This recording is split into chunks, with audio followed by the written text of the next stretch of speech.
Hi guys, this is Mrs. Mendy, and today I'm going to talk to you about contact and non-contact forces. And non-contact forces are sometimes called field forces because they make fields of force around them. All right, so contact forces are, like it sounds, force applied by contact. All the forces we have talked about so far, so pushing and pulling, are contact forces. Contact forces sort of obviously have to touch the thing they affect. That's how they're transferring the force, is by contact. Another contact force that we have not talked about yet is friction. So here's a polar bear slipping on some ice. So think about this for a second. Why don't clothes fall off the clothesline? So if you're holding something like this, gravity is pulling it down, what is holding it on there? And you can say that it's the little clips, but it's like, well, why do the clips work? And the clips work because of friction. Okay, so there's a friction between the line and the sock, and there's added friction because of the clothespin pinching. So that's one way that you can increase friction. Also think about like why sledding is different from just sitting, because this kid is sitting on the sled, but the sled is sitting on the snow. And so the fun of the sled is that there's less friction here on the sled than there is between the kid and the sled. Because otherwise, if you sat down on the sled, you would just like slide right off the sled, which is not that fun, instead of sliding down the hill on the sled. So this has to be low friction. This has to be high friction for this to be fun. Friction happens when two surfaces slide past each other. So there's got to be, well, there doesn't have to be movement, but I mean, we think about there as being movement. And friction changes depending on the types of surfaces and how hard the surfaces press together. Okay, so you know that there are different kinds of surfaces that are high friction and low friction. Like if you're on socks, wearing socks on a highly polished wood floor or other kind of slick floor, that's low friction. You know that because you have to walk differently. Um, and we do things on purpose, sometimes to increase friction or decrease friction. And how hard the surfaces press together, that's why we have um, those clothesline clips, clothespins, because they pinch hard and that increases the friction. If you just laid the sock on there, that little bit, then the sock is going to fall off. Okay, you press those hard surfaces together and that increases the friction.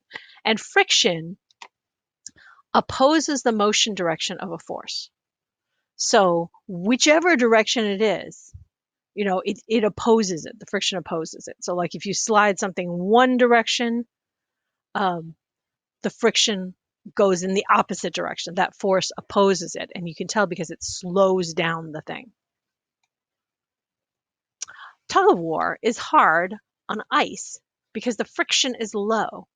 So this is in northern Asia, and they're having this tug of war, and this looks like an official thing on this frozen lake. And so that would tug of war, you may think it's like a strength game, but it's really a friction game. Because if you do not have friction, then it doesn't matter how strong you are.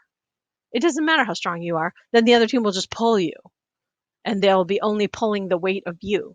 But if you've got high friction between you and the ground and you and the rope, that's when you've got some power because it's a friction game. There are different kinds of friction. So there's sliding friction, which is like it sounds, where one solid surface slides past another, like this hockey player, Red Wings from Detroit, um, and his ice skate and the ice. So that's where the friction is. There's static friction. So you can see here that there are sometimes there's friction and one object doesn't slide past each other.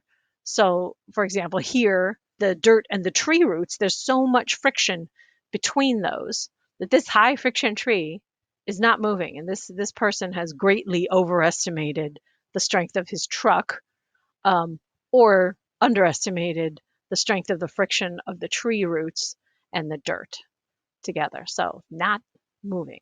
So it's where there's a force trying to initiate motion, but the friction is greater than that. So it doesn't move.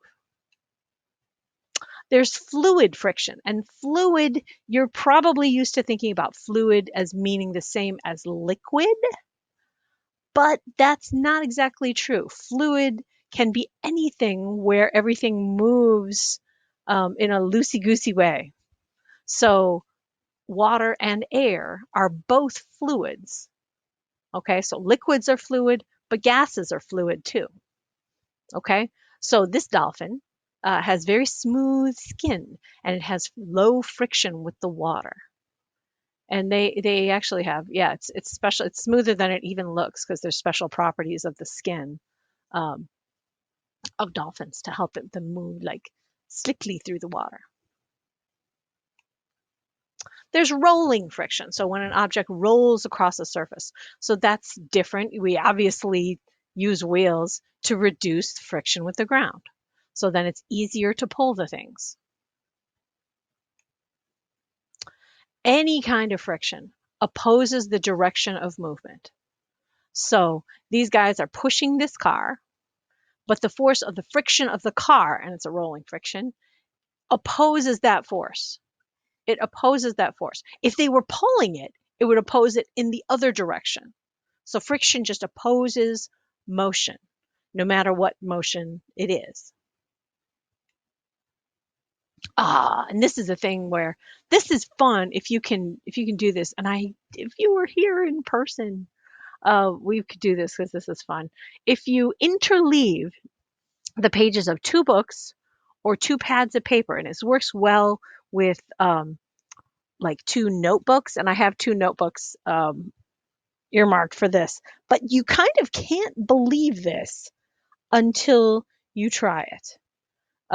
So if you have it's really good if you have like old fashioned, like yellow pages books, like those books of phone numbers that used to be important.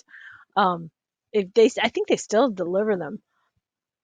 If you put like one page and then the other page and one page and the other page like this, or if you have little pads of paper like these sticky notes, the friction between each little page is small.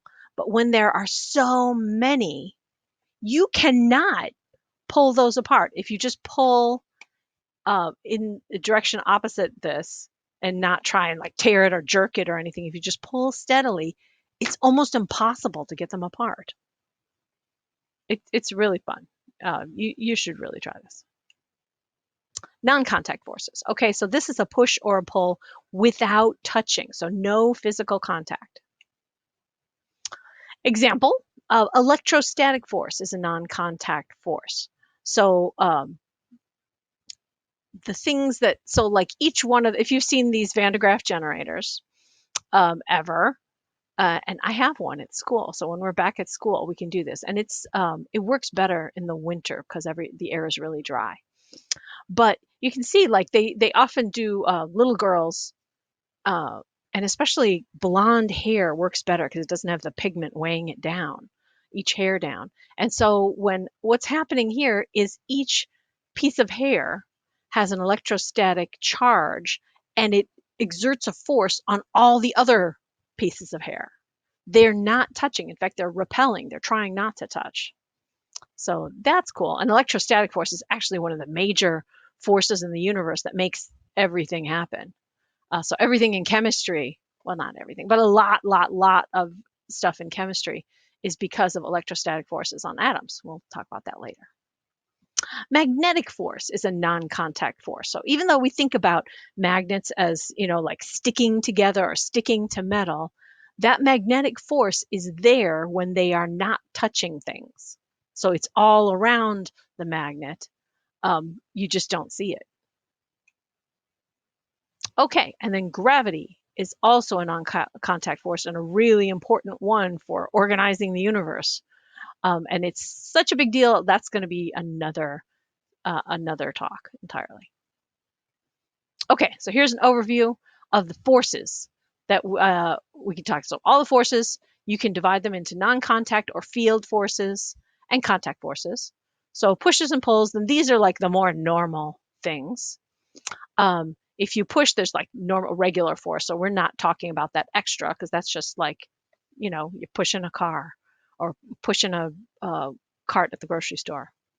Pulls can be tension, but that's just a name for that pulling force. And friction we talked about. And then for the non-contact ones, there's gravitational force, so gravity, electromagnetic. Nuclear we're not talking about yet. We'll talk about that more when we talk about the atom. And then there's electric charge and magnetic. So electromagnetic can be electric or magnetic force. Okay, so these three big ones are what you should know. That's it for now.